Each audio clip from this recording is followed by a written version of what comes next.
tarde a todos. Obrigada aí pela iniciativa ao Vladimir, ao pessoal da ESP, um tema muito importante aí para o Brasil, para a sociedade como um todo.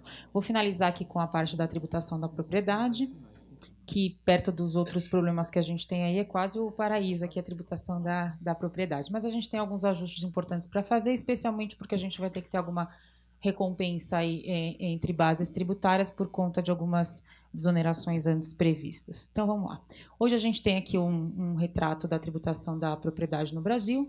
A gente tem a tributação de imóveis urbanos e rurais e a gente tributa estoque de veículos automotores. Essa é a nossa tributação de estoque de propriedade. E a gente tem alguns tributos que incidem sobre a transferência de propriedade. A título gratuito, doação e herança, e a título oneroso, a gente tem o famoso imposto de transmissão de bens imóveis, que a gente paga ali dolorosamente no cartório. Muito bem. Do ponto de vista de desenho, a gente ainda está estudando bastante essa questão da tributação da propriedade ao lado da renda e da folha. Após termos finalizado praticamente a tributação do consumo, a gente já tem algumas diretrizes desenhadas aqui para melhorar um pouquinho esse desenho atual. A gente ainda não vai entrar propriamente na discussão sobre alíquota, que há um certo consenso de que o Brasil subtributa a propriedade, que haveria mais espaço para tributar a propriedade. Esse é um debate importante sobre o qual a gente vai se debruçar, especialmente por conta de compensação de outros tributos que seriam diminuídos nas reformas, mas há, sem dúvida, prós e contras, dada, inclusive, a possibilidade da renda hoje ser muito móvel, da mobilidade, na verdade, dos acúmulos. Então, isso é um estudo que faremos com profundidade, mas sem discutirmos ainda aumento ou não de carga. É fato que a gente pode aqui também redesenhar um pouquinho a base desses tributos. A gente tem muito problema de desenho de base aqui no Brasil. A gente tem uma base muito fragmentada ou então uma base com muitos furos, que aumenta muito a alíquota e diminui a isonomia. Então, a gente tem aqui o caso do ITCMD hoje, em razão, inclusive, dessa questão da mudança da natureza do acúmulo de riqueza, uma riqueza muito mais móvel em detrimento de uma riqueza muito mais imóvel há muitos anos atrás. A gente tem hoje alguns buracos na tributação das heranças e doações, dados os planejamentos tributários internacionais que conseguimos fazer com o desenho atual. A gente hoje não consegue tributar, por uma falta de lei complementar, uma lei da União, as heranças que ficam no exterior, ou então as heranças de brasileiros que foram morar no exterior, o que é bastante ruim do ponto de vista de tributação da propriedade e, especialmente, de um tributo que pretenda ter base ampla para, inclusive, ser mais isonômico. Por isso, é interessante reavaliar essa competência efetivamente estadual para a cobrança desse imposto ou algum tipo de integração para que possamos efetivamente melhorar essa base de incidência do ITCMD. Com relação ao ITR, assim como tributação de consumo, a ideia de usar o sistema de tributação para induzir ou não comportamentos, utilizar o sistema tributário com finalidade também extrafiscal, nem sempre é eficiente. A gente sabe que gera muito contencioso e muito custo desnecessário para operar o sistema. Então, hoje a gente poderia muito bem reservar ao ITR uma característica eminentemente fiscal, para tributar também a propriedade rural, mas utilizar outros instrumentos fora do sistema tributário para finalidade social, redistributiva e etc. E, por fim, uma coisa quase que, na verdade, é muito simbólico isso, não tem nem tanto, provavelmente, impacto na arrecadação, mas o fato é que hoje o Brasil tributa só os veículos automotores terrestres. A gente não tributa nem aéreos, nem aquáticos, nem barco e nem avião. E a gente sabe o quão simbólico isso é no discurso brasileiro de um sistema que não é progressivo, etc. Então, é obviamente que a gente tem que estender essa tributação do IPVA também para veículos aquáticos e veículos aéreos. Isso, na verdade, foi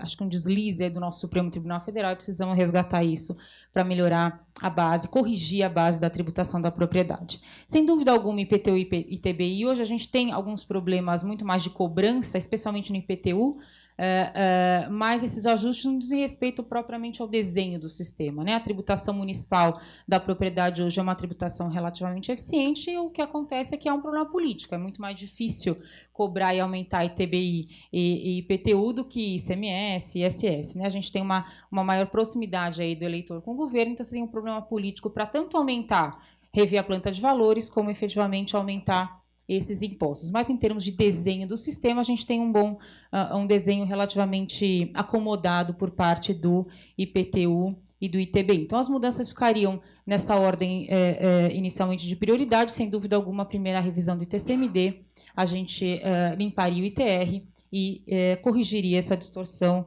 no caso do IPVA.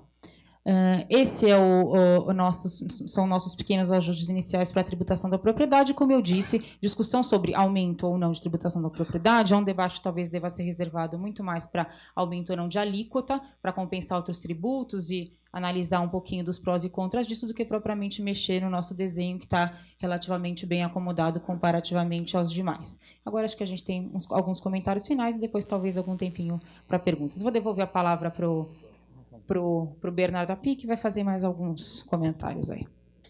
Bom, obrigado.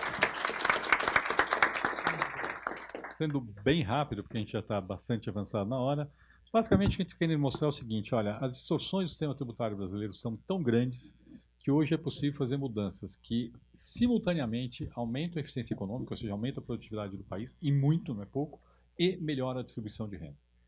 A gente tem um sistema que, muitas vezes, você tem esse trade-off entre, eu quero fazer mudança que aumenta a eficiência econômica, mas tem impacto distributivo negativo. No Brasil não existe esse problema.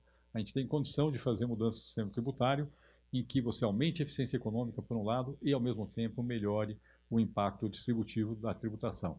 Ao melhorar a questão da eficiência está muito mais nos tributos sobre o consumo de bens e serviços, embora haja distorções também na área da tributação da folha e da renda, como eu falei, e a questão distributiva está muito mais na esfera da tributação da renda e na tributação da propriedade.